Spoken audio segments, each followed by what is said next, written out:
अखिल भारतीय जांगीड़ ब्राह्मण महासभा के शपथ ग्रहण कार्यक्रम में रेवाड़ी पहुंचे राज्यसभा सांसद रामचंद्र जांगड़ा। नवनियुक्त सदस्यों को दिलाई शपथ। राज्यसभा सांसद रामचंद्र जांगड़ा ने बताई राहुल गांधी की सदस्यता रद्द होने की वजह। राज्यसभा सांसद ने राहुल गांधी को 2 वर्ष हुई जेल पर तंज कसते हुए कहा, चोर कहकर मोदी का नहीं बल्कि पूरे मोदी समाज का अपमान किया। उन्होंने राहुल गांधी की सदस्यता रद्द होने की वजह बताते हुए कहा, लालू यादव के बचाव में आए मनमोहन सिंह से कागजात लेकर फाड़ दिए और कहा, सजा जिस दिन हुई है उस दिन से सदस्यता रद्द होनी चाहिए और उसी दिन से वह आज फंस गए। उन्होंने कहा, राहुल गांधी अपने किए हुए की सजा भुगत रहे हैं। राहुल गांधी के व्यक्तित्व पर उंगली उठाते उन्होंने कहा कि राहुल गांधी हमारे लिए कोई चुनौती नहीं है। कहा, मोदी का व्यक्तित्व और कहा राहुल गांधी, दोनों में कोई मुकाबला नहीं। मोदी की प्रशंसा करते उन्होंने कहा, आज भारत के झंडे में जो ताकत है वह मोदी की बदौलत है।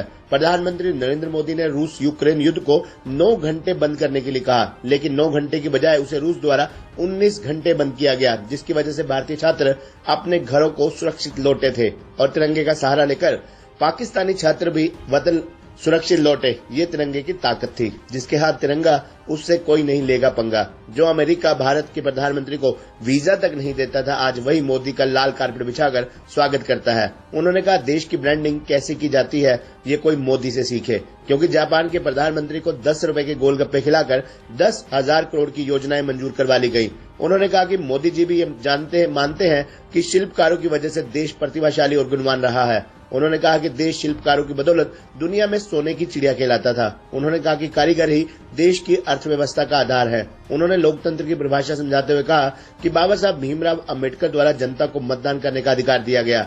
राज्यसभा सांसद रामचंद्र जांगड़ा रेवाड़ी की जांगीड़ धर्मशाला में शपथ ग्रहण कार्यक्रम में शामिल होने बतौर मुख्य अतिथि पहुंचे थे। ये हमारे प्रदेश की जो जांगीड़ सभा है, इसके हमारे प्रदेश के अध्यक्ष श्री खुशीराम के पदाधिकारी हैं, जिसके उपाध्यक्ष होते हैं, सचिव होते हैं, जिला अध्यक्ष होते हैं। आज उन सभी का शपथ समारोह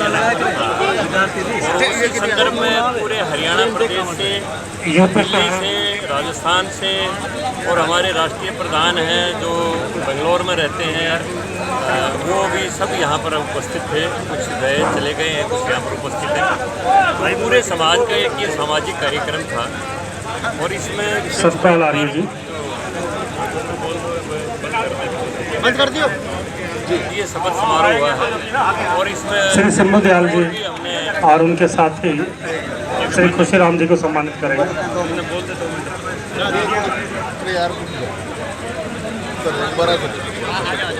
कटिंग दोबारा। जैसे मैंने बताया, हमारे प्रदेश के प्रधान खुशीराम जी की जो टीम जो बनी, उसमें उपाध्यक्ष और सचिव, महासचिव और जिला प्रधान, यहाँ पर उनका शपथ समारोह का कार्यक्रम पूरे प्रदेश सभा की तरफ से किया गया था, जिसमें हमारे राष्ट्रीय प्रधान भी उपस्थित हुए, समाज के और गणमान्य व्यक्ति भी यहाँ पर उपस्थित हुए और यहाँ पर बहुत सी बातों के ऊपर चिंतन मंथन हुआ है कि हमें शादियों में कम से कम खर्चा करें, जो भी कुप्रथाओं हैं, मृतक भोज की है और किस्म की है, उनके ऊपर रोक लगाएं। और प्रधानमंत्री ने जो विश्वकर्मा कौशल सम्मान योजना आज अपने बजट में जो निर्धारित की है भारत सरकार द्वारा, उसके ऊपर विशेष तौर पर प्रधानमंत्री जी का पूरे विश्वकर्मा समाज ने धन्यवाद किया है कि अब लंबे समय से देश में मेक इन इंडिया नहीं था, शिल्पकारों के हाथ का काम विदेशी कंपनियों ने छीन लिया था। अब नया युग दोबारा शुरू हो रहा है और भारत सरकार ने बजट में इसका बहुत बड़ा लक्ष्य निर्धारित किया है कि जो पेशेवर कारीगर लोग हैं, जो दस्तकार लोग हैं, उनको आधुनिक कलाओं का प्रशिक्षण देके और उनको उत्पादन के लिए भी हम आर्थिक मदद करेंगे और उसके बाद जो उसका उत्पादन की जो ट्रेडिंग व्यवस्था है वो MSME चेन से जोड़ के और उसी निर्यात की और देश में भी खरीदने की व्यवस्था करवाएंगे और जो बढ़िया उत्पाद करेगा उसको विश्वकर्मा कौशल सम्मान से भी सम्मानित किया जाएगा। तो ऐसी भारत सरकार ने योजना की है, उसके ऊपर भी चिंतन मंथन हुआ है। इसके लिए प्रधानमंत्री जी का पूरे यहाँ पर हाउस में सर्वसम्मति से यहाँ पर सभा में धन्यवाद किया है और पूरे समाज ने भी ये बात निर्णय किया है कि आगे से हम जो सामाजिक छोटी मोटी कुरीतियाँ हैं उनके भी प्रतिबंध लगाएंगे। विवाह में शादी में ज़्यादा खर्चा ना करना, मृतक भोज ना करना और आपस में सद्भाव प्रेम बना के रखना, इन सभी सामाजिक बातों को विचार विमर्श हुआ है और अच्छे फैसले लिए। अगर पूर्ववर्ती सरकारों की बात करो और इस सरकार में क्या समाज को उचित मान सम्मान मिल पाया है? देखिए, मैं राज्यसभा में हूँ और कांग्रेस के लोग तो कहते हैं कि 100 करोड़ रुपये लग जाता है राज्यसभा में जाने के लिए। मुझे 100 रुपये भी खर्च नहीं करने पड़े। ये मेरा नहीं, पूरे बैकवर्ड क्लास का, पूरे विश्वकर्मा समाज का सम्मान है। और भारत की कैबिनेट के अंदर 27% पूरी हिस्सेदारी कैबिनेट मंत्रियों में, जो राज्य मंत्री के रूप में भी नरेंद्र मोदी ने दी है, ये पहली बार हुआ है। वहीं से उन्होंने व्यवस्था शुरू कर दी कि समाज के